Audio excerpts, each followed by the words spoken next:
D'ailleurs, d'Emmanuel Macron, puis la suite de l'actualité également. Place aux voix de l'info, l'analyse et le débat. Dans quelques instants, ce sera à 18h30. Notre invité politique qui réagira à toute cette actualité, ce sera le député LR et Guillaume Pelletier. Mais d'abord, je vous présente nos invités. Anne-Claire Ruel, bonsoir. Bonsoir. Et bienvenue à vous. Vous êtes enseignante, spécialiste de communication, à l'origine notamment du board. À vos côtés, c'est notre chroniqueur économique Jean-Luc Gombault, bonsoir. Bonsoir Sonia. Et on est ravis d'avoir parmi nous Mathieu Bock-Côté, bonsoir. Bonsoir. Essayiste québécois qui suit avec beaucoup d'attention la politique française. Je voulais d'abord vous faire réagir Anne-Claire Ruel en tant que spécialiste de communication de cette image. On va la revoir du départ d'Emmanuel Macron. Une visite un petit peu chahutée. On ne va pas non plus exagérer ce qui est en train de se passer. Malgré tout, on voit que sur le terrain, il est de plus en plus rattrapé par ces histoires de président des riches, en tout cas ce que disent ses détracteurs, par le budget, par la loi travail également. Est-ce qu'il pourrait y avoir une manière ou en tous les cas une complexification de ses déplacements quand il est sur le terrain, Emmanuel Macron? C'est effectivement possible parce que tous les acteurs ont bien compris le jeu médiatique qui se passe actuellement. Vous voyez Emmanuel Macron qui prend le temps de saluer tout le monde, justement qui prend le temps pour un peu calmer la situation. Et vous avez évidemment, on ne sait pas combien ils sont, mais à une soixantaine de mètres, il semblerait qu'ils ne soient pas nombreux, quelques militants de la CGT. Mais ils font du bruit, pas nombreux, voilà, mais ils font du bruit. Mais qui font du bruit pour montrer aussi évidemment leur hostilité par rapport à la politique menée. C'est le jeu, j'ai envie de dire. On est dans le temps court, le temps politique est beaucoup plus long évidemment que le temps médiatique. Et chacun joue son jeu dans cet emballement médiatique qui est un peu vraiment coutumier. Oui, c'est l'immédiateté, comme on dit Jean-Louis Gombault. Et on voit bien, à chaque fois, ce sont les mêmes critiques, les mêmes griefs. C'est la loi travail avec cet aspect de flexibilité. Et puis, c'est la bataille qui s'engage au Parlement avec le budget, l'ISF. Il reste quand même une grande part d'incompréhension, même si, par exemple, sur les ordonnances, eh bien, cette séquence-là est en partie passée quand même. Et une part incroyable d'incompréhension. D'abord, il y a très peu de monde. C'est des gens qui sont très excités, très énervés, qui ont certainement leur raison, mais enfin, il y a peu de monde qui vient, donc bien entendu. Mais je pense que sur l'affaire de la loi travail, il me semble que l'affaire est bouclée. Ça va être voté, les ordonnances vont passer. Et puis on entre maintenant sur l'affaire du budget. Alors cette affaire du budget, depuis le départ, est extrêmement mal gérée du côté de l'équipe de Macron. Comment a-t-il pu se laisser enfermer dans cette idée de président des riches ? Alors que l'explication n'est pas du tout dans une redistribution entre les pauvres et les riches dans cette affaire budgétaire, c'est qu'est-ce qu'on fait pour la croissance économique. C'est ça la question qui est absolument majeure et qui est d'ailleurs liée à la question du droit du travail. Et ils se sont laissés enfermer de manière assez curieuse, sans avoir... Et ce qui fait d'ailleurs que M. Hollande a pu, de Séoul, protester toujours sur ce thème. Et c'est ce fameux sparadrap, image qu'il faudrait renouveler un petit peu d'ailleurs, qui est continuellement remise en cause. Et je pense qu'effectivement, de ce point de vue, autant la loi travail, l'acte 1 est joué, autant sur la question président des riches et anti-pauvres, elle n'est pas encore bouclée. Alors justement, vous en avez parlé, on va revenir sur cette charge, ce tacle à Séoul où il donne sa première conférence. François Hollande a parlé du projet de suppression de l'ISF par Emmanuel Macron, on va l'écouter. Si dans un pays, l'idée s'installe qu'il y a finalement une fiscalité allégée pour les riches et alourdie pour les plus modestes ou pour les classes moyennes, alors c'est la productivité globale du pays, c'est la capacité qu'il a à se mobiliser pour son avenir qui se trouve mise en cause. On va parler en détail de cette critique, mais Mathieu Bock-Côté, vous qui avez ce regard distancié qui nous manque, hein, vous comprenez bien ici, comment vous voyez cela? Un ancien président qui critique quelques mois après quand même déjà son successeur, ça vous semble être une spécificité française? Non, pas particulièrement. Non. Surtout en fait qu'on peut dire que la première critique est quand même venue d'Emmanuel Macron qui, après le respect des usages, s'est montré assez critique envers François Hollande en l'englobant dans ce qu'on pourrait appeler le vaste ensemble des rois fainéants ou des présidents fainéants de la République. Dès lors, ça donne une opportunité, paradoxalement, à François Hollande, qui n'est pas parti avec le bilan le plus exemplaire de l'histoire de la Ve République, qui n'est pas parti avec la meilleure réputation non plus. Et dans les circonstances, d'une certaine manière, on dirait qu'il cherche à récupérer le sentiment de méfiance autour du président des riches en disant, mais finalement, regardez, je vais réapparaître dans le débat politique à la manière de l'homme de gauche qui manque dans le débat. C'est ainsi qu'on peut le comprendre. Cela dit, ne soyons pas surpris, en politique, pour peu qu'un président quitte assez jeune et qu'il veuille continuer d'exister politiquement, qu'il se fasse finalement le meilleur critique de son successeur, ce n'est pas très surprenant, ça existe un peu partout. Dans les circonstances, cela dit, je crois que François Hollande s'est trouvé un rôle à jouer dans les années à venir en étant la mauvaise conscience de gauche de la présidence Macron.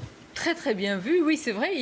Puis il défend quelque part le bilan que personne n'a défendu, Anne-Claire Ruel. Oui, il fait le SAV de sa propre présidence. Alors c'est assez intéressant parce que d'une certaine façon c'est une erreur de communication. Que Nicolas Sarkozy d'ailleurs c'est intéressant, qui avait aussi qualifié de roi fainéant Jacques Chirac précédemment, n'avait pas fait. C'est-à-dire qu'il avait attendu vraiment 1 an avant de réapparaître progressivement sur la scène, d'abord internationale et puis après française évidemment. Là on a un François Hollande qui a été effectivement houspillé par Emmanuel Macron assez régulièrement et qui, je crois, alors on peut tout dire de la présidence de François Hollande, mais il semblerait quand même que les indicateurs repartent progressivement, qui soit plutôt intéressant. On ne sait pas si c'est imputable. Mais chacun revendique la paternité. Et donc il y a une forme de revendication, paradoxalement, de ce bilan qui semblerait être positif, tout en essayant de se démarquer de la part d'Emmanuel Macron, parce qu'il ne faudrait surtout pas apparaître dans la continuité de celui qui pourtant l'a hissé là où il est d'une certaine façon. Est-ce qu'il est bien placé, François Hollande, pour parler de fiscalité, Jean-Luc Combault, alors que son quinquennat, qu'on le veuille aussi, qu'on soit critique ou pas, il y a eu quand même le fameux ras-le-bol fiscal, même si ça remonte aussi à Nicolas Sarkozy. Il y a eu un continuum sur ce sujet. Non seulement il y a eu le ras-le-bol fiscal, 35 milliards de hausse d'impôts pendant le quinquennat de M. Hollande entre 2012 et 2017, ce qui s'ajoutait aux 11 milliards qu'avait décrété M. Sarkozy. Mais en plus, il oublie de le dire, il a baissé l'ISF. Il a baissé l'ISF, notamment la tranche supérieure, il a baissé tous les taux sur l'ensemble des tranches, parce qu'il s'est bien rendu compte lui-même, parce qu'il connaît les choses, qu'il y avait quand même un problème. Il y a quand même un problème. Mais je veux dire, parce qu'on a un ami québécois qui est à côté de nous, à quel point la France est un pays extraordinairement différent.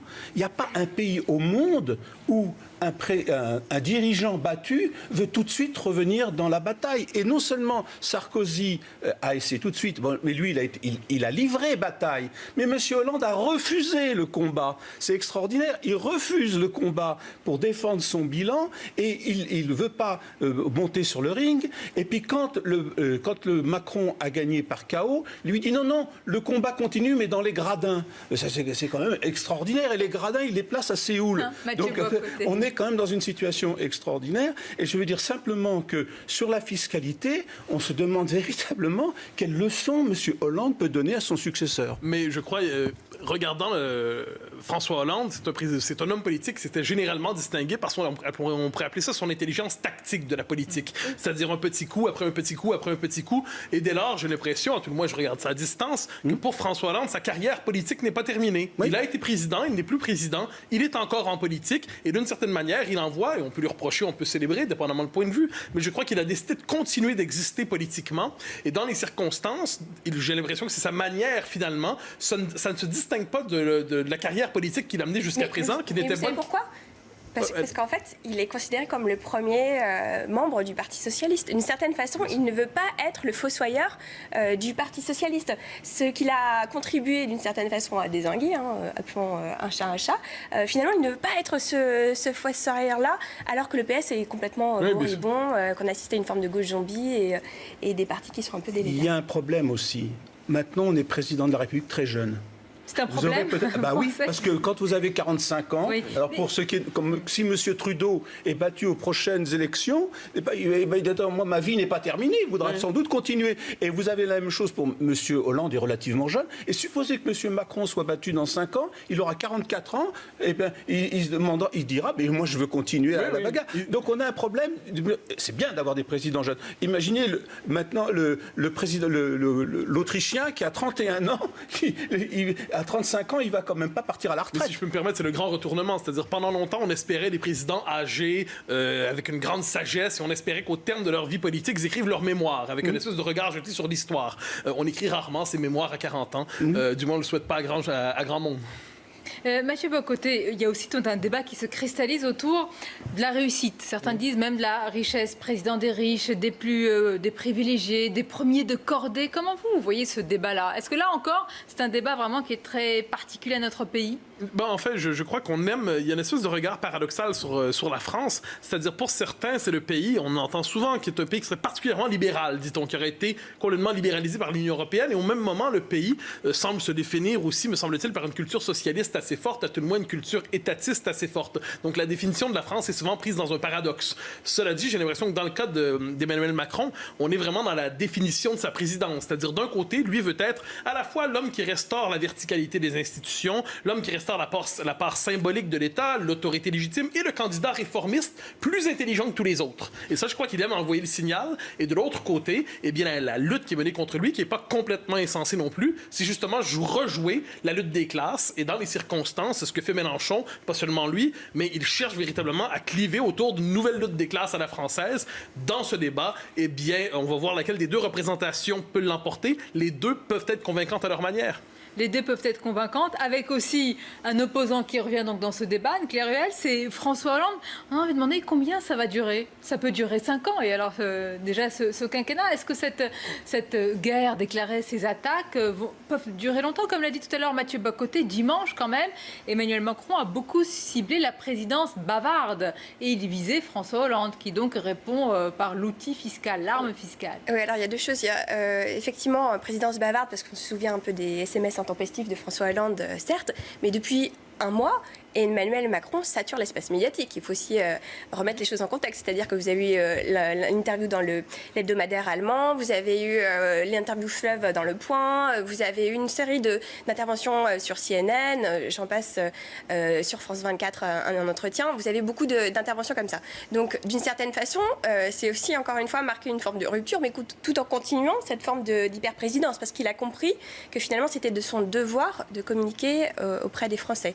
Il fait quelque chose que n'a pas bien fait François Hollande, et je pense que le jeu se joue aussi là-dessus, c'est que finalement, Emmanuel Macron, qu'on l'apprécie ou non, il arrive d'une certaine façon à essayer de contextualiser ses mesures. Oui. Ce que n'a jamais fait François Hollande. Le fameux cap. Voilà, le fameux cap, la fameuse vision, un peu de hauteur de vue par rapport à ça. François Hollande était plutôt dans la boîte à outils, on se souvient qu'il a été caricaturé pour ce principe-là, et c'est ce qu'il fait. Mais d'une certaine façon, tout de même, c'est aussi un tournant, d'une certaine façon, un virage à droite, parce que qu'on le veuille ou non aussi, c'est Emmanuel Macron lui-même qui réinjecte ce clivage gauche-droite.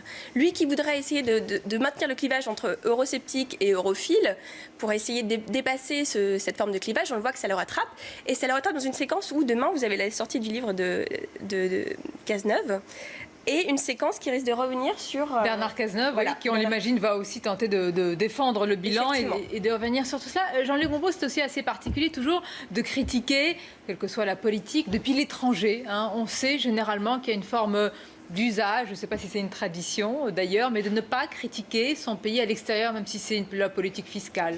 Tout à fait. Je pense qu'on commence à prendre une nouvelle habitude, parce que c'est pas M. Hollande n'inaugure pas cette chose-là, que maintenant, M. Macron l'a fait d'ailleurs, et donc il a bien dans beaucoup de capitales où il est passé en tant que président, il a parlé de la politique intérieure française, et M. Hollande aussi, en revenant sur des thèmes d'ailleurs très bizarres, parce que je sais pas qui était dans la salle exactement. Si c'était des Coréens, ils n'ont rien compris, parce que personne parle le français en Corée, donc je veux dire, je sais pas. L'Assemblée pour la conférence de François Hollande. Oui, qui avait dans la salle. Aujourd'hui, sans frontières, tout est rediffusé, donc le message est arrivé directement. L'oreillette, bon, d'accord, mais enfin bon, je vois pas ce que les Coréens ont pu comprendre à cette histoire. Donc ils parlent véritablement aux Français de Corée. Bon, c'est quand même pas comme l'autre qui parlait de Londres aux Français. On est quand même bon. Donc ils parlent de Séoul aux Français. Comparaison des paraisons. Oui, voilà, exactement. De choses dont le public en face ne peut pas saisir. C'est pas possible. C'est tellement franco-français, cette histoire. En fait, je pense qu'il applique un principe de communication qui est qu'il ne faut jamais laisser quelqu'un d'autre raconter sa propre histoire. Et donc, François Hollande, c'est ce qu'il fait. Ensuite, on raconte des histoires depuis des millénaires, sauf qu'aujourd'hui, le feu de camp, autrefois dédié au récit, ce sont les médias.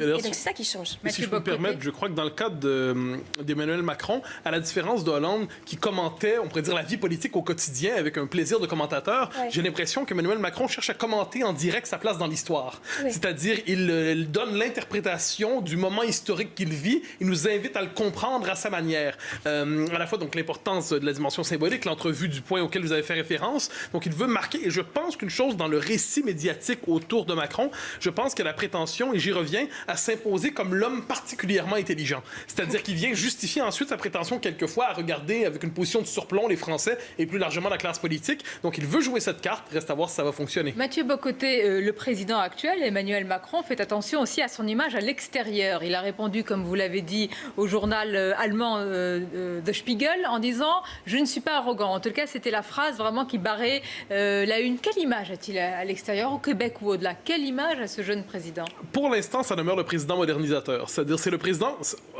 surtout de l'autre côté de l'Amérique, de l'Atlantique, pardonnez-moi, c'est celui qui a battu Marine Le Pen. On en est encore là à certains égards. Ça demeure un président avec un style un peu jeune. De l'autre côté de l'Atlantique, on ne cesse de multiplier les comparaisons avec Justin Trudeau, parce qu'on se dit, bon, ben voilà le duo des jeunes présidents ou des premiers ministres qui, d'une manière ou de l'autre, inspirent la politique nouvelle. Donc, il est encore dans la catégorie jeune président. Je crois que sa lune de miel, autrement dit, existe encore à l'extérieur de ses frontières, ce qui n'est manifestement pas le cas chez lui. On a beaucoup de réactions sur les réseaux sociaux, Anne-Claire Ruel, pour nous dire mais que représente aujourd'hui François Hollande? Bien sûr, ancien président, etc. Mais qu'est-ce qu'il incarne? Qu'incarne-t-il encore? C'est une vraie question parce qu'on pose souvent la question d'où vous parlez. C'est une vraie question. Ça interroge aussi ce que représentait Nicolas Sarkozy avant effectivement de quitter la scène médiatique. C'est la place de ses anciens présidents. Donc c'est une vraie question. Je pense que François Hollande, là, ce qu'il fait, encore une fois, c'est il ne veut pas... Je pense qu'il est capable d'accepter toutes les critiques possibles et imaginables sur son quinquennat. Je pense, on verra. Mais il ne veut pas être considéré comme la personne qui a tué, d'une certaine façon, le Parti socialiste. Et ça, je crois que, d'une certaine façon, voilà, il va se battre là-dessus, sur cette forme de bilan. Bien sûr, c'est ce qu'il est en train de faire. C'est quand même particulier, Jean-Luc Gombault, parce que François Hollande, il y a quelques temps, à l'élection d'Emmanuel Macron, il a tout fait pour montrer qu'il y avait une forme de passage de témoin, qu'il y avait même une paternité. On se souvient de ces gestes affectueux, même de cette main posée vraiment sur la nuque pour l'accompagner le jour, le lendemain ou la veille d'ailleurs de l'élection. Et là, il y a une véritable rupture. Au contraire, c'est véritablement une guerre une guerre. Attention au mot, en tout cas, une bataille politique est déclarée. Ce sont des gens qui... La vengeance est un plat qui se mange froid, quoi. Il ne peut pas... Vous me le dites avec des yeux, j'ai peur. Il ne peut pas admettre ça. Il estime avoir été trahi. Pour moi, quelle image il y a? C'est l'homme qui ne s'est pas battu. Franchement, l'idée de ne pas aller au combat quand on est président sortant, ce qui est quelque chose que je n'ai jamais vu, je ne connais qu'un seul exemple, c'est Johnson, qui ne s'est pas représenté aux élections présidentielles, mais il était malade.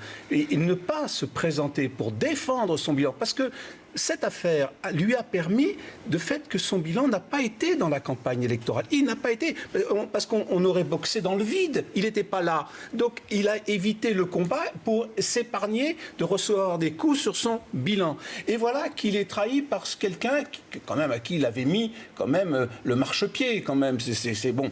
Il avait dit un jour, je me rappelle très bien, il sait ce qu'il me doit. Ce qui prouve qu'il ne comprend rien au banquier. Un banquier sait ce que vous lui devez, mais il ne sait pas ce qu'il vous doit, bien entendu. Et donc, à partir de là, il est l'homme qui ne s'est pas battu pour défendre son bien. Et ça restera. Et à mon avis, c'est son péché originel. Ce sparadrap-là, il reste. Son sparadrap-là qui reste. Les voix de l'info. Mathieu Bocoté, Anne-Claire Ruel, Jean-Luc Gombault. On va continuer à parler de ce paysage politique. Merci d'être avec nous. Dans quelques instants, on va recevoir, ce sera très intéressant d'avoir aussi votre avis, Mathieu, un invité politique. C'est le député LR de Loir-et-Cher, Guillaume Pelletier. Quelle droite des prochaines années? C'est un jeune de son parti. Comment imagine-t-il la suite alors qu'il y a une course à la présidence? On va en parler. Nous reviendrons également, évidemment, sur la bataille du budget et sur cette bataille également entre François Hollande et Emmanuel Macron. À tout de suite dans les voix de l'info.